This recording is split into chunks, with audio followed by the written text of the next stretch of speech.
আসসালামু আলাইকুম। আজকে আমরা আপনাদের সামনে তুলে ধরবো গ্রামের রূপবৈচিত্র্য, সৌন্দর্য এবং শীতকালীন কিছু শাকসবজি এবং শৈশবকালের স্মৃতি বিজড়িত কিছু গল্প। তাই দেরি না করে ভিডিওটি শুরু করা যাক।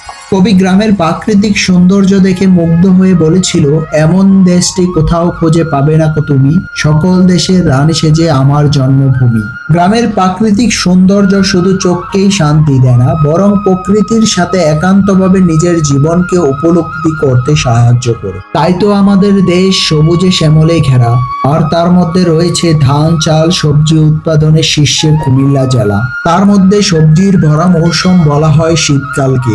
শীত আসার সাথে সাথে মাঠে মাঠে দেখা যায় সবুজ সবজির সমারোহ। ধান চাষের পাশাপাশি বিভিন্ন শাকসবজি শোভা পাচ্ছে কুমিল্লা জেলার এই গ্রামের মাঠে মাঠে। তার মধ্যে বাংলাদেশে টমেটো মূলত শীতকালীন ফসল। শীত আসার আগ মুহূর্ত থেকে বিভিন্ন জাতের টমেটো চাষ করা হয় এই গ্রামের মাঠে মাঠে, যার ফলে অধিক পরিচর্যা ও আধুনিক পদ্ধতি অবলম্বন করে টমেটো চাষ করার কারণে ব্যাপক হারে টমেটোর ফলন বৃদ্ধি পায় এবং কৃষকরা হয়েছে স্বাবলম্বী।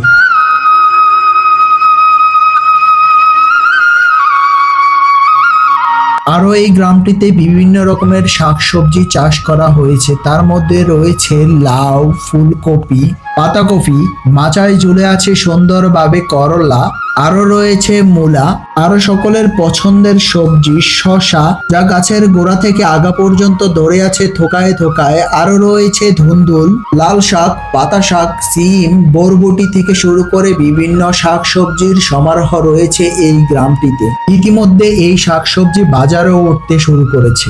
শাকসবজির দাম ভালো থাকায় কৃষকরা অনেক বেশি খুশি, যার ফলে দেশের চাহিদা পূরণ করে এই শাকসবজি দেশের বাহিরে রপ্তানি করা হচ্ছে। তাই তো সকাল থেকে সন্ধ্যা পর্যন্ত ক্ষেতের পরিচর্যা চলছে নিবিড় পর্যবেক্ষণে। সূর্যোদয়ের আগে থেকে কৃষকের দিন শুরু হয় কঠোর পরিশ্রমের মধ্য দিয়ে, এবং কৃষকের গৃহপালিত পশু লালন পালন, মাঠের মধ্যে নিয়ে চড়ানো এবং সূর্য অস্তের সাথে সাথে গরু ছাগল নিয়ে বাড়ি ফেরার তারা। কৃষকের দৈনন্দিন জীবন যেন শুরু হয় কর্মব্যস্ততার মধ্য দিয়ে, আবার শেষও হয় কর্মব্যস্ততার মাঝে। খালবিলে গ্রামের মানুষের মাছ ধরার দৃশ্য এক চিরচেনা, এক টুকরো মনোমুগ্ধকর অভিলাষ। এই গ্রামটিতে প্রচুর পরিমাণে তেঁতুল আতা ফল পাওয়া যায়, যা পুষ্টিগুণে ভরপুর এবং ভিটামিন সি, বি, যা স্বাস্থ্যের জন্য অনেক বেশি উপকারী।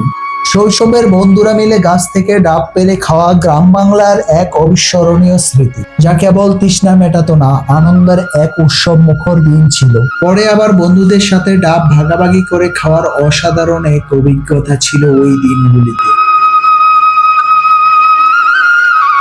বিকেল হওয়ার সাথে সাথে বন্ধুদের সাথে সেই লাঠিম খেলায় মেতে ওঠা। লাঠিমের সুতা ছাড়া লাঠিমের গায়ে অন্য বন্ধুর দেওয়া কোপ যেন ছিল বীরের প্রতি। আর রয়েছে বৌসি, গোল্লাছুট, ঘূর্ণি খেলা। সেই দিনগুলি হয়তোবা আমাদের মাঝে আর কখনো ফিরে আসবে না, রয়ে যাবে স্মৃতির পাতায়। সেই দিনগুলি কত না মধুময় ছিল।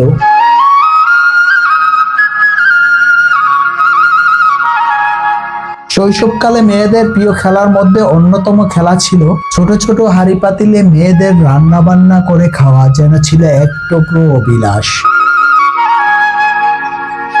ছোট্টবেলার সেই বন্ধুদের সাথে খালে বিলে মাছ ধরা, আর কাদামাখা শরীর আর অল্প কিছু মাছ নিয়ে বাড়ি ফেরার পর মা বাবার বকুনি আর পিটুনির ভয়ে পালিয়ে বেড়ানো ছিল আমাদের এক নিত্যদিনের সঙ্গী। পরে আবার সেই বন্ধুদের সাথে পুকুরে যে ঝাপাঝাপি, ধাপাধাপি এবং লাই খেলার মধ্য দিয়ে সময় যে কখনো অতিবাহিত হয়ে যেত বোঝাই যেত না। আর বিকেলে বন্ধুদের সাথে ব্রিজে বসে আড্ডা দেওয়ার সেই সোনালী দিনগুলি কখনো ফিরে পাওয়া যাবে না, কিন্তু সেই স্মৃতিগুলি আমাদের হৃদয়ের মাঝে অমূল্য সম্পদ হয়ে থাকবে চিরকাল। সবাই ভালো থাকবেন সেই ছোট্টবেলার স্মৃতিগুলিকে আগলে রেখে।